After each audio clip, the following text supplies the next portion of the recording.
Bienvenue dans une nouvelle vidéo les amis interisti, comment allez-vous? J'espère que vous allez tous bien, que vous êtes tous en forme. J'ai voulu faire une vidéo hier soir, mon téléphone ne voulait pas enregistrer parce que la batterie était HS et donc il m'a arrêté en plein milieu d'enregistrement. Donc je suis embêté et je vous enregistre cette vidéo aujourd'hui, c'est pas grave. Alors, Inter Pordenone, la Madonna Dio Cristo Santissima.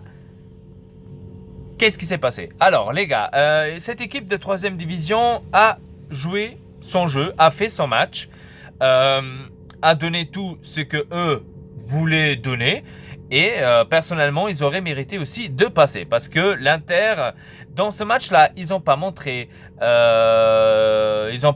qu'ils savent jouer, ils n'ont pas montré que ils ont ils sont peut-être dans la Serie A, non, mais c'est seulement ça pour dire, parce qu'eux, ils sont dans la Lega Pro, donc dans la 3ème division italienne. Mais non, donc on n'a pas su, on va dire, gagner pendant les 90 minutes, pendant la prolongation, et on a dû aller au penalty. Les gars, je vois beaucoup de commentaires par rapport à ça, dire que l'Inter devrait se cacher, c'est une honte, etc., etc. Donc j'ai vu beaucoup de commentaires par rapport à ça. D'ailleurs, il neige ici au Luxembourg comme un jamais. Hein. Donc là, c'est vraiment parti. Hein. Et donc, c'est que moi, je dis par rapport à ça qu'il faut avoir de la honte, etc. Je vous dis non. Non, moi, personnellement, je vois pas pourquoi avoir de la honte. Si tes joueurs, enfin, si les joueurs de l'Inter, déjà pour commencer, c'était pas les titulaires. Hein. De deux, les joueurs n'ont pas pris au sérieux cette équipe Pordenone. Et ça, je pense que c'est déjà l'une des plus graves erreurs qu'une équipe peut faire, c'est sous-estimer son adversaire, sous-estimer l'équipe adversaire. Moi, personnellement, j'ai vu quand même des trucs positifs dans ce match. Donc, j'ai vu un Caramo, par exemple, très intéressant.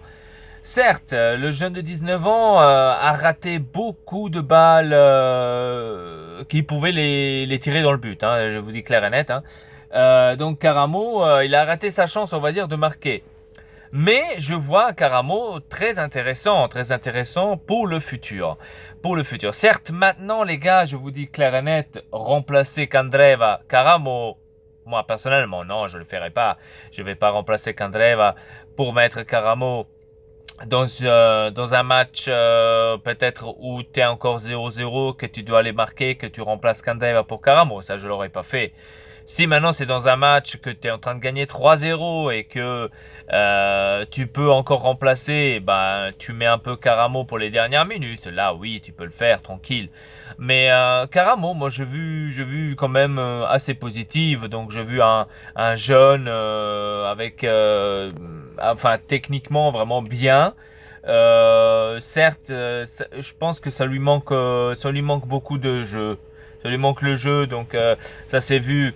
Ça lui manque le jeu. Donc, si les joueurs ne jouent pas, c'est clair que quand tu as un match comme ça, comme contre Pordenone, c'est sûr que les joueurs ne vont pas tenir le rythme parce qu'eux, ils sont pas habitués de jouer les 90 minutes Caramo, comme aussi Cancelo. Cancelo, je pense que c'était l'un des meilleurs, Cancelo. Au début, première mi-temps, je vais dire qu'encore, il était médiocre. Partir deuxième mi-temps jusqu'à la prolongation et jusqu'à la fin, j'ai vu un très bon Cancelo, donc très très positive. Je suis content d'avoir vu ça et on pourra peut-être opter encore plus sur lui, on pourra compter plus sur lui, je pense. Il faut plus le faire jouer. Cancelo, je pense que c'est une très très belle garantie. Hein. Même si je vois qu'il y a beaucoup de youtubeurs déjà qui l'ont critiqué Cancelo et que je n'arrive pas à comprendre le pourquoi. Moi personnellement, je trouve que Cancelo c'était l'un des meilleurs hier dans le match. Hein, c'était l'un des meilleurs. Il a su créer des occasions, il a su aller récupérer les ballons. Moi j'ai trouvé, il était bon. Moi personnellement, j'ai trouvé que Cancelo était bon. D'Albert, de l'autre côté, beaucoup le critiquent aussi. J'arrive pas à comprendre comment est-ce que les interisti critiquent tous ces joueurs comme ça. je n'arrive pas à comprendre. Moi, D'Albert, pour vous dire la vérité, D'Albert, il a fait son match. D'Albert, il, bah, il a fait ce qu'un défenseur latéraux devait faire. Certes, il se montrait pas trop. Il se montrait pas trop il se montrait pas trop toute la première mi-temps. Il s'est pas trop montré. Spalletti, je pense que c'est aussi pour ça qu'elle était un peu, on va dire, fâchée par rapport à ça, parce que D'Albert ne se montrait pas trop. Après, au fur et à mesure, quand il a commencé à se montrer, quand il a commencé à être en pleine action aussi là devant, à commencer à faire des centres, etc., je l'ai vu quand même intéressant. Certes, comme Caramo, comme Cancelo, ils ont raté beaucoup de ballons. Des passes, des tirs, des passes des fois vraiment très très faciles. Ils l'y ont raté. Mon Dieu, les gars, il faut donner quand même un peu de chance à ces jeunes. Parce que si on dit tout de suite non, c'est de la merde, ils savent pas jouer, nanana, si on les critique tout de suite, qu'on les laisse tout de suite, on va dire, démoraliser comme ça, les gars, des jeunes en Serie A ou chez l'Inter en général ne pourront jamais grandir. Moi, par exemple, Caramo, je vois que ça va être un très très grand joueur. Ça va être un très grand joueur. Comme d'ailleurs, je le dis encore, Gabigol aussi. Si Gabigol commence peut-être à réfléchir, commence à mettre la tête, personnellement, oui, il pourrait se la faire lui aussi. Si il pense qu'aux discothèques, aux putes, etc., donc c'est normal que Gabigol ne montre pas son jeu.